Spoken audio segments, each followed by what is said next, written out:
देखिए दादी कौन आया है। अरे मेरी जान, खुश आमदीद। तुम दोबारा आ गई हो ना काम पर? ऐसा तो नहीं है, मगर आपका बहुत बहुत शुक्रिया कि आपने मेरे लिए इतना सोचा। अरे बेटी, ये क्या तुम इसकी वजह से कह रही हो ना? इंतहाई बेवकूफ लड़का है, नुकसान कर दिया मेरा। कभी कोई अच्छा काम नहीं करता।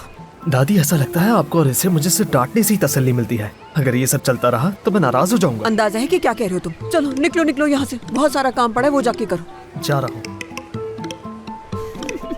देखो बेटी, मैंने तुम्हें यहाँ काम पे नहीं रखा। तुम इस लड़के को सुधार दो, बस यही चाहती हूँ मैं। तुम्हारे अलावा कोई ये काम नहीं कर सकता। वैसे जैसा आप कह रही हैं ऐसा तो बिल्कुल नहीं होगा, क्योंकि ये लड़का समझता है मुझे। अरे मान जाओ ना बेटी मेरी बात, मुझे पता है कि तुम ये कर सकती हो। तुम बहुत समझदार लड़की हो, एहसान होगा तुम्हारा, वरना ये लड़का ऐसे ही मेरा नुकसान करता रहेगा।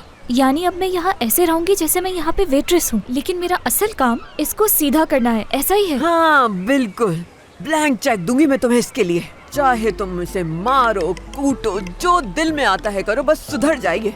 वैसे इसके अलावा हम और कुछ कर भी नहीं सकते। हाय देखो तो जरा क्या कर रहे हैं ये अपने साथ। या अल्लाह इसे अकल दे दे। बस आप फिक्र मत करें, मैं सीधा कर दूंगी इसे। हाय खुश रहो मेरी बच्ची। जल्दी से तुम ये अंदर लेके जाओ, तुम्हारी सैलरी के बारे में बाद में बात होगी। जब आपके पोते को इंसान ही बनाना है तो ये सारा काम उसी से ही करवाना है, हम कुछ भी नहीं करेंगे। हाँ बिल्कुल ठीक है, ऐसे ही करेंगे हम।